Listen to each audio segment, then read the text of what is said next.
The last thing I saw before those prison doors slammed shut was my father's face. He wasn't sad. He felt relieved.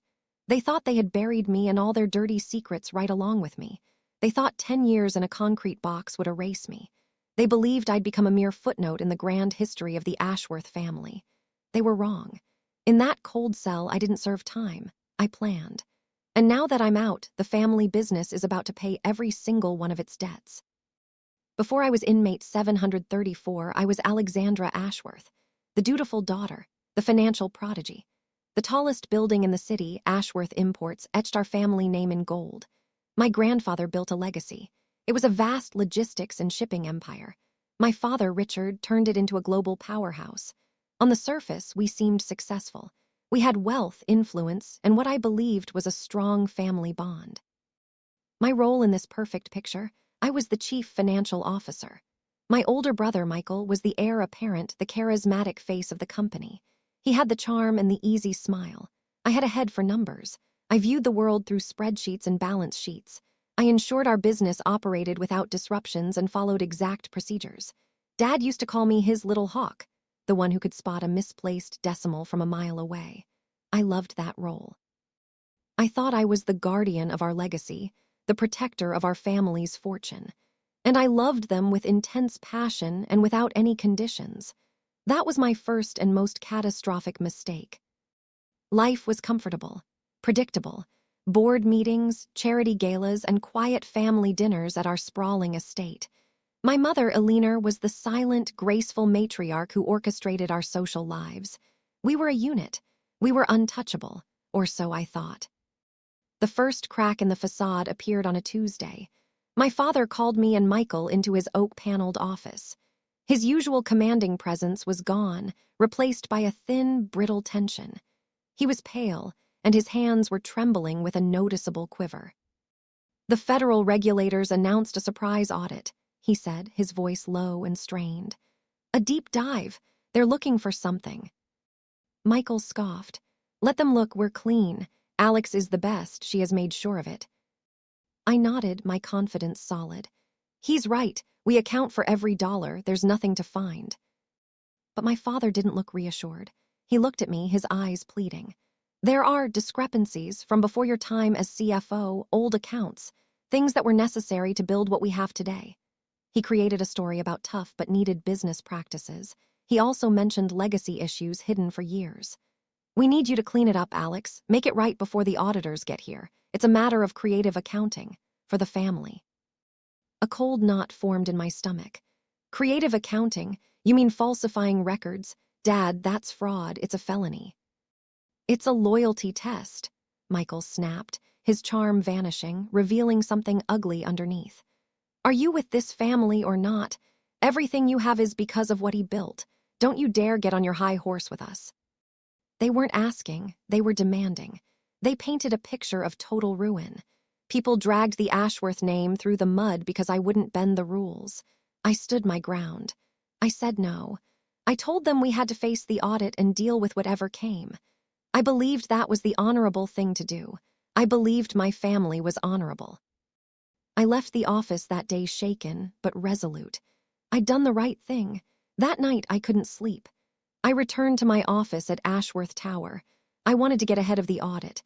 I hoped to find the so-called discrepancies myself and figure out a legal way to handle them. The office was dark, but a sliver of light shone from under my door. My heart pounded. I pushed the door open and found my father and Michael hunched over my desk. My computer was on, my files open. The air was thick with the smell of scorched paper from the shredder. They froze, caught. My monitor showed a tangled web of wire transfers. It routed money through shell companies I had never encountered. All of them had a digital signature that looked like mine. "What are you doing?" I whispered. My father stood up, his face a mask of cold resolve. "We're protecting this family, something you were unwilling to do." Michael didn't even look at me. He kept typing, his fingers weaving a digital noose. "We gave you a choice, Alex," he said, his voice completely dead. "You chose wrong." And that's when I understood. The panic, the pleas for loyalty, it was an act. They weren't trying to convince me to help. They were setting the stage. They needed a fall guy to feed to the auditors. the meticulous CFO who people rumored had become greedy. It was the perfect story. My diligence would be the very thing that damned me. The discrepancies weren't old legacy issues. They were recent, and they were massive. I was looking at $5 million that had disappeared without a trace. Before I could scream, the office doors swung open. 2 cops and 2 stern-faced federal agents walked in. My father pointed a trembling finger at me, starting the performance of a lifetime. "There she is, officers," he said, his voice thick with fake heartbreak. "My daughter, I can't believe she would do this to us." I looked from his face to my brother's. He was staring at me with a look of pure, chilling indifference. At that moment, the gilded cage I had lived in my entire life dissolved, revealing the bars in their true form. They weren't there to protect me. They were there to hold me until it was time for the sacrifice. They cuffed me. The trial was a blur, a foregone conclusion. My family's expensive lawyers built a defense that was so weak it was funny. They used my reputation for precision against me. They said that only I, with my deep knowledge of the company's finances, could pull off such a clever scheme. My father and brother testified, their lies delivered with Emmy-worthy performances of sorrow. The jury ate it up. The judge called me a disgrace. 10 years for a crime I didn't commit. As they led me away, I locked eyes with my father one last time. There was no pain in his gaze, no regret. The cold, hard glint of a problem solved. He had saved the family business by sacrificing his daughter. Prison strips you of who you are. You become a number, wear a uniform, and represent a body that counts. The ambitious Alexandra Ashworth died the day that the steel door slammed shut. In her place, a new person started to emerge. This one was tougher, colder, and had endless patience. The first year was a haze of shock and grief. The anger came later. It was a slow fire. In the end, it consumed everything and established a new purpose: planning. My family had framed me for embezzling $5 million, but they'd given me something far more valuable: time. Time to think, to learn, and to plot. The prison library became my sanctuary. I read everything on finance, corporate law, and forensic accounting. I couldn't get enough. I wanted to understand the kind of mind that could sacrifice a child for profit. The first real clue came 2 years in. A letter from my Aunt Carol, my mother's estranged sister. Buried in her condolences was one line the prison censor must have missed. "I'm so sorry, Alexandra. Your mother often feared that your father's other business would one day consume you all." Other business? What other business? Ashworth Imports was our whole life. That's when I started to put it all together. The $5 million. For a company our size, it was a loss, but not a catastrophe. Someone could have dismissed it without drawing attention. So why the public, humiliating frame-up? Why burn your daughter to the ground over a manageable amount? Unless the $5 million wasn't the real problem. Unless it was a symptom of a much larger disease. I started digging through my memories. Late-night meetings my father took that were never on his calendar. Michael traveled to unstable countries for emerging market research. But these trips did not result in any business. They sent shipping manifests for agricultural equipment to areas in the Civil War. It all started to click into place. Someone framed me for the $5 million, but I didn't steal it from the company. It was a debt the company owed to someone far more dangerous than the feds. They hadn't framed me to hide fraud from the government. They set me up for a public execution. They aimed to show their partners that they had caught and punished the thief. They'd thrown me to 2 separate packs of wolves to save their skin. My theory was solid, but I had no proof. And I was still locked in a cage. That's where Maria came in. She was a legend at the low-security facility, a former forensic accountant from Chicago. Her eyes saw everything. She was in for tax evasion, she said, because she refused to bury the crimes of a powerful client. We shared a bond as kindred spirits.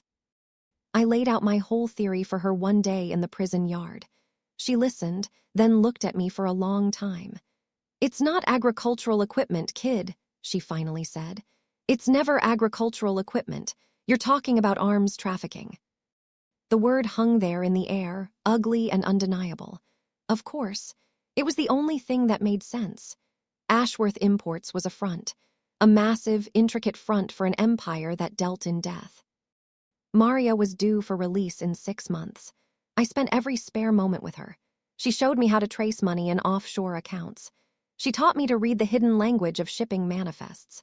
Also, she showed me how to find digital ghosts from shady deals. Before she left, I gave her a roadmap, names, potential shell companies, and key dates. "If I find anything, how do I get it to you?" she asked. "You will know how," I said.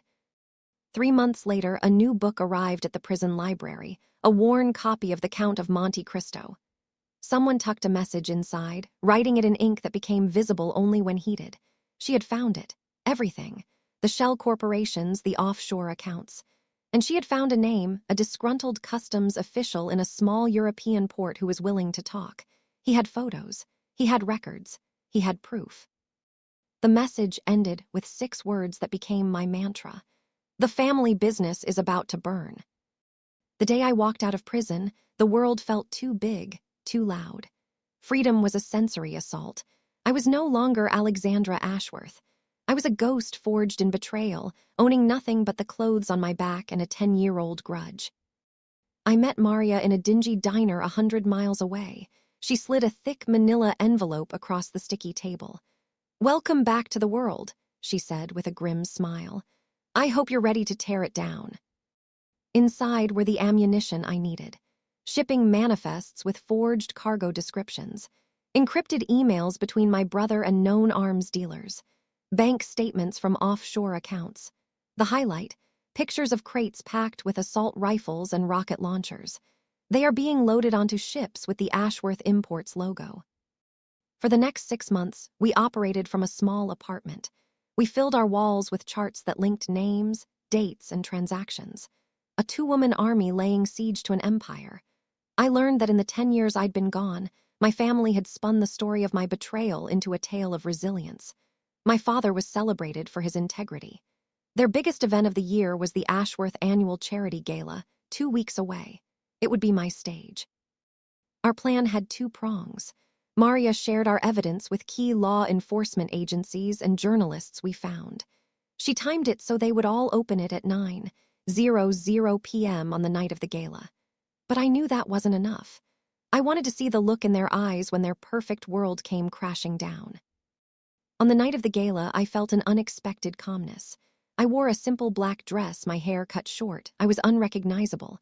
I walked into the grand ballroom of a hotel I'd been to dozens of times in my past life. And there they were at the center of it all. My father looks regal.